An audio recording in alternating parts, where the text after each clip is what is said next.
Hello everyone, welcome back to my YouTube channel Edu classes. दोस्तों, आज हम जो आपको बताने जा रहे हैं उसमें कुछ क्वेश्चंस को डिस्कस करेंगे, कुछ प्रीवियस ईयर के क्वेश्चन को डिस्कस करेंगे, जिसको मॉक टेस्ट फर्स्ट के रूप में मैंने इसमें हेडिंग डाला है। जो भी एग्जाम्स देने जा रहे हैं, जो भी कैंडिडेट DSSB का एग्ज़ाम देने जा रहे हैं, उनके लिए काफ़ी ज़्यादा इम्पॉर्टेंट है। और मैं ये बताना चाहता हूँ कि जितने भी एग्ज़ाम्स, जो भी आने वाले डेट में एग्ज़ाम्स है जिसमें इंग्लिश का क्वेश्चन पूछे जाते हैं, वहाँ ये आपका मॉक टेस्ट, ये जो प्रैक्टिस है, काफ़ी ज़्यादा इम्पॉर्टेंट रहने वाला है।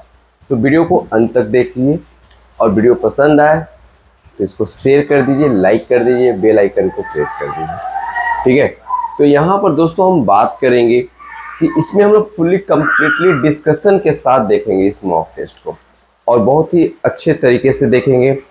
आपको मैं बता दूं, DSSB के एग्जाम देने जा रहे हैं कैंडिडेट को मैं ये बताना चाहता हूं कि फ्रेज, क्लाउज, डिटरमाइनर, इन सारे चीज़ों से आप क्या कीजिए, देख के आइए। ठीक है, फ्रेज, क्लाउज, डिटरमाइनर, इन सारे चीज़ों से आप क्या कीजिए, आपका क्वेश्चन ज़्यादा से ज़्यादा बनेगा, तो आप उन सारे चैप्टर को अच्छे तरीके से आप देख लेंगे। ठीक है, तो स्टार्ट करते हैं। पहला क्वेश्चन आपके स्क्रीन पर ये रहा दोस्तों, fill in the blank with the appropriate option. Himalayas are prone to the landslide. तो यहाँ पर आपका 4 ऑप्शन दे रखा है, ए, द एंड दिस। दोस्तों, आपको फिल करना है कि इसमें से क्या आंसर होगा। तो हिमालय हो गया, या कोई आइलैंड हो गया, या गल्फ हो गया, या फिर सीरीज ऑफ हिमालय हो गया, रिवर हो गया, ओशन हो गया, सी हो गया, या कोई इपिक, कोई ग्रंथ के नाम के पहले, या कोई वर्ड अगर सेंटेंस में दोबारा रिपीट कर रहा है, या कोई स्पेसिफिक सिंगल मॉन्यूमेंट के पहले, या यूनिवर्स में कोई भी कोई एक चीज़ है, यूनिवर्स हेवनली बॉडी के पहले, इन सभी के पहले कौन सा आर्टिकल का यूज होता है? द का यूज होता है, जिसको हम डेफिनिट आर्टिकल कहते हैं। दोस्तों, क्या कहते हैं? डेफिनिट आर्टिकल कहते हैं। ए एन इनडेफिनिट आर्टिकल है, जिससे ये पता चलता है कि वो अनसर्टेन, मतलब इनडेफिनिट मतलब श्योर नहीं हो। डेफिनिट का मतलब होता है श्योर हो आप, ठीक है ना, उसको पहले से आप जानते हो, उस चीज़ के बारे में आपको पहले से नॉलेज है, उस इंसान, उस वस्तु के बारे में आपको पहले से जानकारी है, तो द का यूज करेंगे। तो Himalaya are prone to the landslide, तो यहाँ पर जो आंसर होगा आपका वो होगा द। क्या होगा? द, क्योंकि मैंने अभी बताया कि हिमालय रेंज, सी, ओशन, गल्फ, डेजर्ट, इन सभी के नाम के पहले डेफिनिट आर्टिकल का यूज होता है। दोस्तों, चलिए नेक्स्ट क्वेश्चन की तरफ मूव करते हैं, और आप अपने कमेंट बॉक्स में भी आप कमेंट करके इसका आंसर दे सकते हैं। ठीक है, ठीक है। किसी प्रकार का कोई सजेशन हो, किसी प्रकार का कोई थ्योरी हो, तो आप मुझसे पूछ सकते हैं। Fill in the blank, I have read Bible many times. दोस्तों, यहाँ पर मैं आपको यहाँ बताया था कि इपिक ग्रंथ, कोई भी ग्रंथ के पहले भी हम डेफिनेट आर्टिकल का यूज करते हैं। और बाइबल आपको पता है किस धर्म का ग्रंथ है? तो क्रिश्चियन धर्म का ग्रंथ है बाइबल, हिंदू का आपका भगवत गीता, रामायण, और मुस्लिम का कुरान, ठीक है, और ईसाई लोगों का गुरु ग्रंथ साहिब।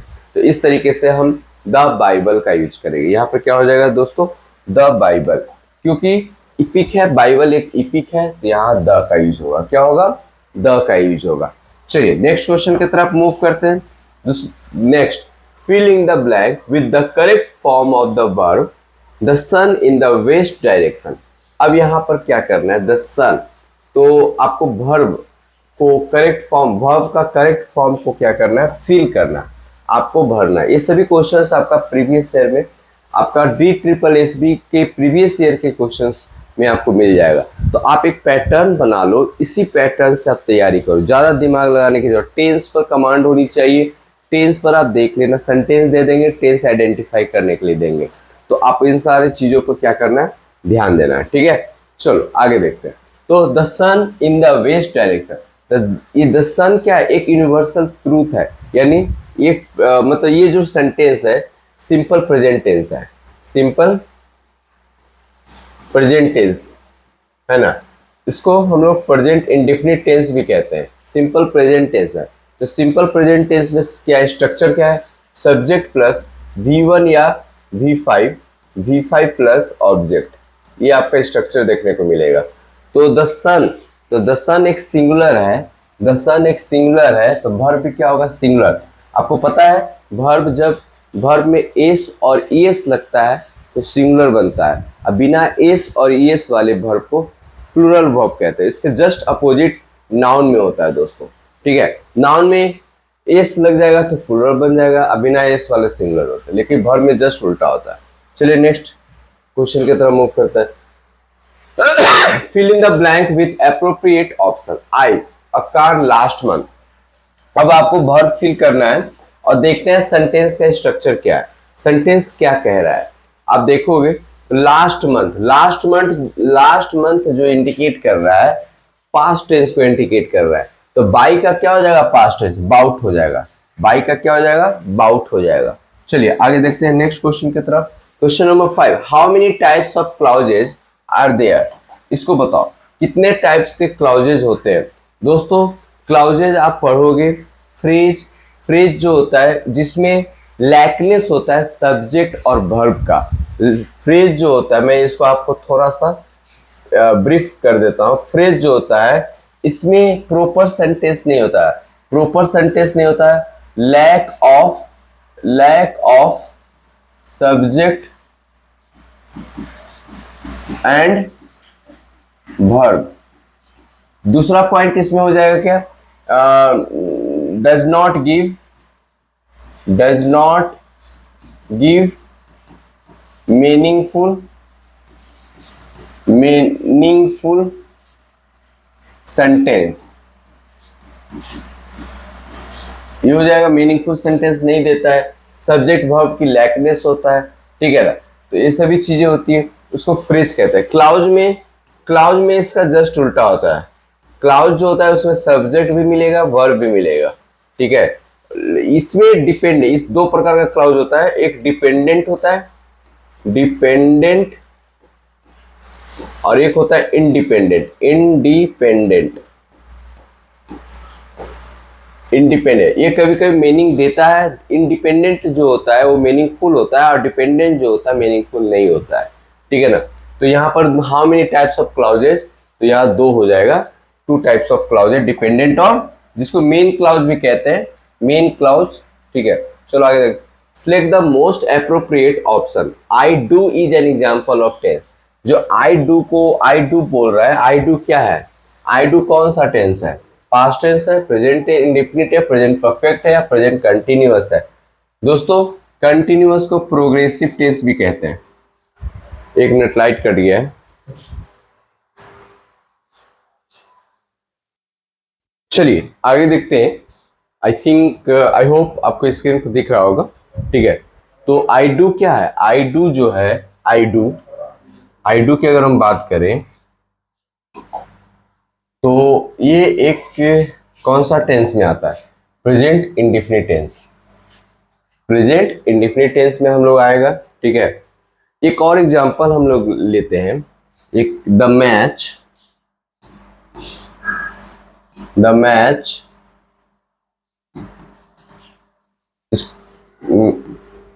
Eight 5 o'clock। अब आपको बताना है इसमें क्या होगा, वर्ब फिल करना स्टार्ट होगा या स्टार्ट्स होगा। भरो इसको, स्टार्ट होगा या स्टार्ट्स होगा, क्या हो जाएगा आंसर, बिल्कुल स्टार्ट्स होगा, क्योंकि द मैच क्या है, सिंगुलर है, तो क्या हो जाएगा आंसर, स्टार्ट्स हो जाएगा। क्या हो जाएगा, स्टार्ट्स होगा, ठीक है।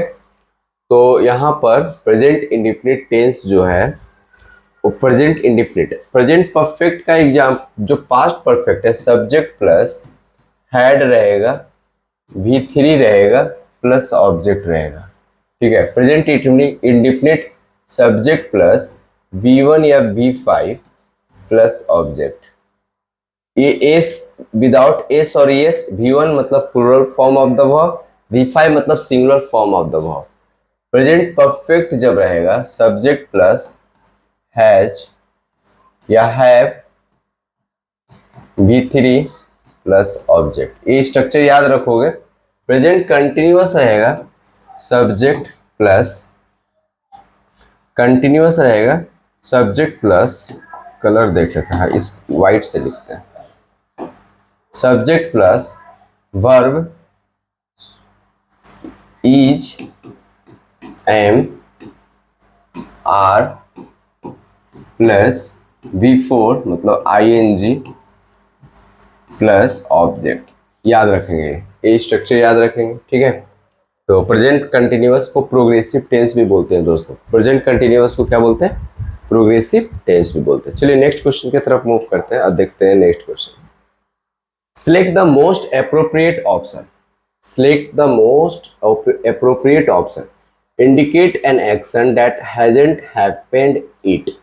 तो एंड विल हैपन। तो यहाँ पर आपको मालूम करना है कि जो सेंटेंस है वो कौन सा टेंस है ना। हैजंट हैपेंड मैंने अभी बताया, हैजंट हैपेंड। हैज या हैव प्लस V3 जहां रहता है वो परफेक्ट को इंडिकेट करता है, परफेक्ट को इंडिकेट करता है। कौन सा? Simple present perfect, present perfect को इंडिकेट करेगा। तो यहाँ क्या हो जाएगा? Present perfect tense, present tense, future tense, एक minute, indicate an action, past tense, present tense, future tense and continuous tense. Action that hasn't happened it and will happen. तो यहाँ विल हैपन भी है, तो ये हो जाएगा आपका future tense, will happen. Hasn't happened, will happen, तो क्या हो जाएगा? ये फ्यूचर टेंस हो जाएगा दोस्तों। क्या हो जाएगा? ये फ्यूचर टेंस हो जाएगा।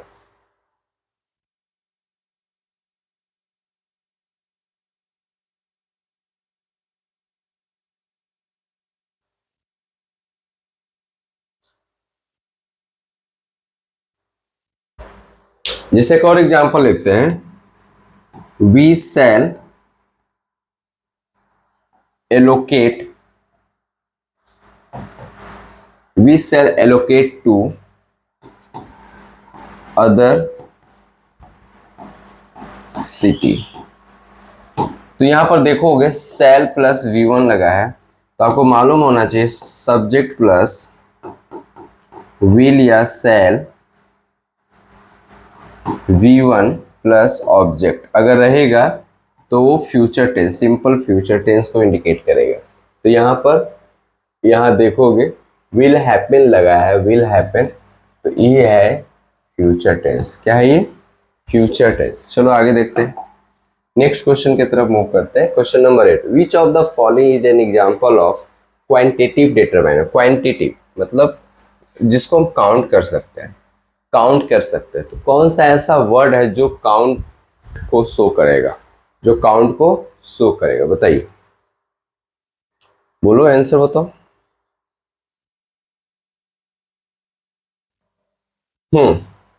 सम, some is the correct answer. कुछ और भी क्वांटिटेटिव डिटरमाइनर्स होते हैं, ठीक है ना। एनफ हो गया, जैसे कि आपका एनफ होता है, एनफ, अ नंबर ऑफ, ये सभी क्वांटिटी को शो करेगा। सम हो गया, एनी हो गया, ठीक है, ये सभी क्वांटिटी को अ लॉट ऑफ हो गया, अ लॉट ऑफ हो गया, ये सभी क्वांटिटी डिटरमाइनर को क्या करेगा? इंडिकेट करेगा। एनफ हो गया, ठीक है, एनफ, इन सभी चीजों को, मोस्ट हो गया, एक मोस्ट भी होता है, ठीक है, क्वांटिटेटिव डिटरमाइनर को शो करेगा आपको। नेक्स्ट क्वेश्चन की तरफ मूव करते हैं। Present progressive tense is also called, मैंने अभी बताया था, डिस्कस किया, देखो क्वेश्चन में डाल भी दिया गया है। प्रेजेंट प्रोग्रेसिव टेंस जो है क्या है? कंटिन्यूअस टेंस है, सिंपल है। प्रेजेंट कंटिन्यूअस टेंस को प्रोग्रेसिव टेंस भी कहते हैं। चलो आगे देखते हैं। They serve God well who serve his children. They serve God, अब यहाँ पे इस सेंटेंस में आइडेंटिफाई करना है कौन सा क्लॉज है।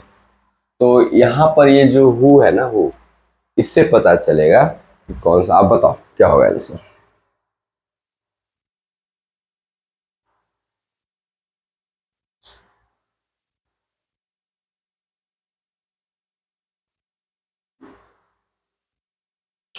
चलो हु से पता चल रहा है, तो हु से ये पता, दे सर्व गॉड। हु किसके लिए आ रहा है, दे के लिए आ रहा है, ठीक है ना, मतलब उसको क्वालिटी को बता रहा है। Who serve his children, who serve his children, तो ये एडजेक्टिव हो जाएगा। क्या हो जाएगा, एडजेक्टिव हो जाएगा। एडजेक्टिव जो होता है वो आपका एक सब्जेक्ट और प्रेडिकेट को भी शो करता है, जिसमें कंटेंस अ सब्जेक्ट और एक प्रेडिकेट होता है, और वर्क जो होता है एक वर्क ऑफ एन एडजेक्टिव जो वर्क करता है। जैसे कि एक और हम मान लेते हैं, एग्जांपल लेते हैं,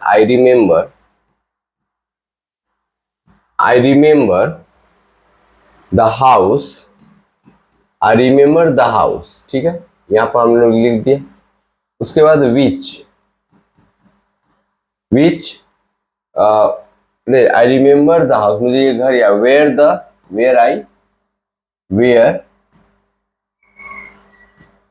where I was born, where I was born,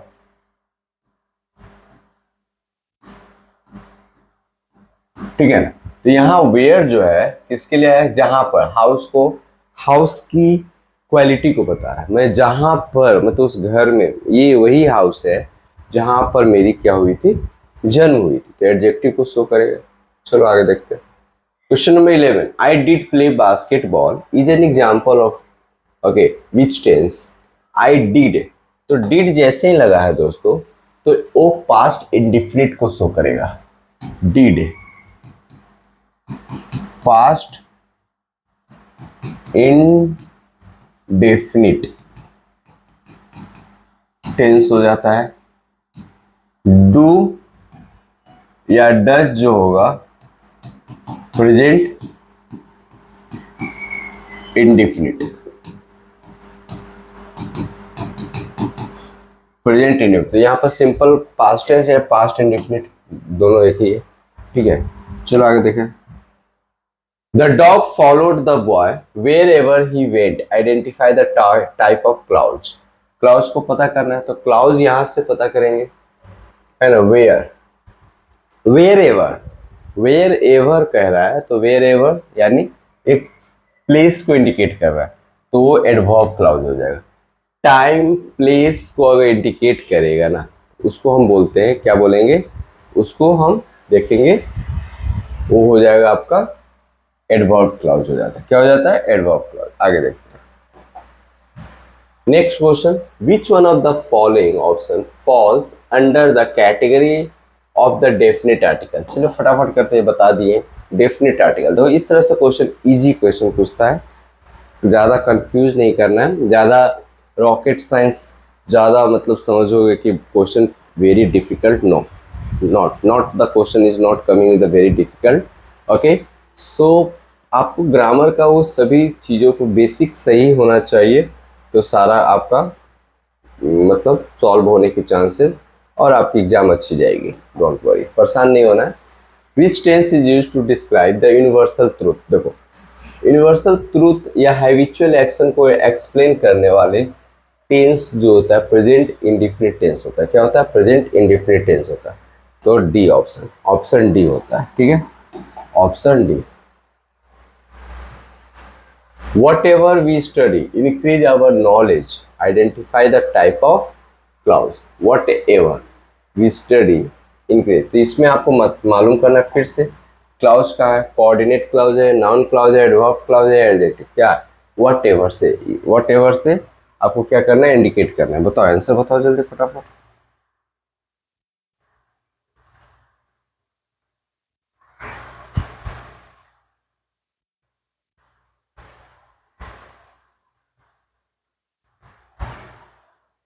चलिए, तो ये नाउन क्लॉज हो जाएगा, बिल्कुल सही, नाउन क्लॉज है। कुछ और एग्जांपल्स हम इसको समझते हैं। जैसे कि आप देख सकते हैं कि ही रिप्लाइड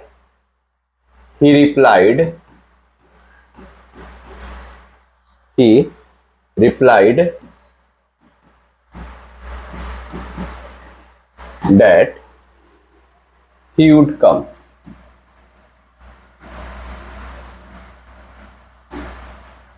वुड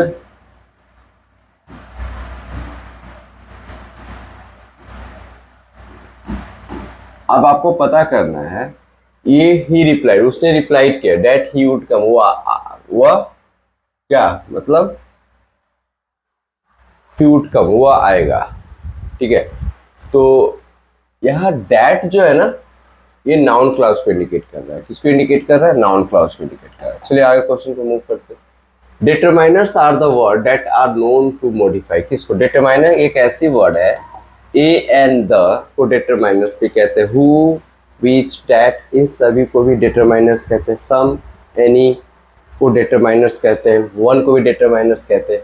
अब आपको किसको मॉडिफाई करता है, किसको इफेक्ट करता है, ये बताना है। तो नाउन को करता है। किसको करता है? तो नाउन को करेगा। चलो आगे देखते हैं। Select the quantifier determiner. In the given, I had some money in my purse. तो यहाँ बताओ क्या है? Some मैंने बताया था, ये क्वांटिफायर को शो कर रहा है, ये आंसर क्या हो जाएगा? Some. चलो आगे देखो। Pick up the possessive determiner from the given. Possessive का मतलब अधिकार, तो यहाँ पर अधिकार जो possessive determiner होता है, there हो जाएगा, his हो जाएगा, हिम हो जाएगा, इट्स हो जाएगा, आवर हो जाएगा, देयर हो जाएगा, योर हो जाएगा। ये सभी आपका क्या है? पॉजेसिव डिटरमाइनर है दोस्तों। क्या है ये? Possessive determiner. आगे देखते हैं। I expect that I shall get a prize. Which clause is there in the sentence? तो बताओ, डैट से मैंने अभी बताया, डैट यहाँ पर लगा हुआ है, आई एक्सपेक्ट, तो नाउन क्लॉज हो जाएगा। क्या हो जाएगा? Noun clause. चलिए 20 number. Which clause is there in the sentence to err is human and to forgive divine? मतलब जो गलती होता है ना, मानवता है, मानवीय है, गलती मानवीय है, और क्षमा जो है ना ईश्वरीय है। इसका मतलब ये हुआ कि इंसान का एक फितरत होता है, इंसान का एक नेचर होता है कि उससे मिस्टेक होगा, गलती होगा, लेकिन जो इंसान माफ़ करना जानता है ना, वो ईश्वर के समान होता है, वो ईश्वर के समान होता है। तो इसका मतलब वही हुआ कि यहाँ पर आपको पता करना है इस सेंटेंस में क्या है, कौन सा। तो ना ये आपका है कौन सा? क्लाउज है, टू अर्र इज ह्यूमन। ठीक है, तो ये कोऑर्डिनेट क्लाउज है। क्या है ये? कोऑर्डिनेट क्लाउज है, कोऑर्डिनेट क्लाउज है। ठीक है, ये ध्यान रखेंगे, ये कोऑर्डिनेट क्लाउज है। चलिए, इस तरीके से आपका कोऑर्डिनेट क्लाउज और भी हो सकता है आपका। ठीक है, एंड और बट भी, एंड और बट, ये सभी भी कोऑर्डिनेट क्लाउज होगा। ठीक है, तो कोऑर्डिनेट क्लाउज है। तो यहीं तक आज रहने देते हैं, फिर नेक्स्ट मॉक में मिलते हैं। तब तक आप मुझे बताएंगे, फीडबैक देंगे कैसा लगा ये क्वेश्चन। काफ़ी ज़्यादा इंपॉर्टेंट था, काफ़ी इजी थी, लेकिन अगर आप थोड़ा सा मिस्टेक करेंगे तो आपसे चूक हो सकता है। लेकिन अच्छे से तैयारी कीजिए। आई होप आपकी तैयारी बहुत अच्छी हो चुकी होगी। ठीक है, इसका ये वीडियो आपको हेल्प करेगा। तैयारी करते रहिए, कीप लर्निंग, कीप प्रैक्टिसिंग। जय हिंद दोस्तों।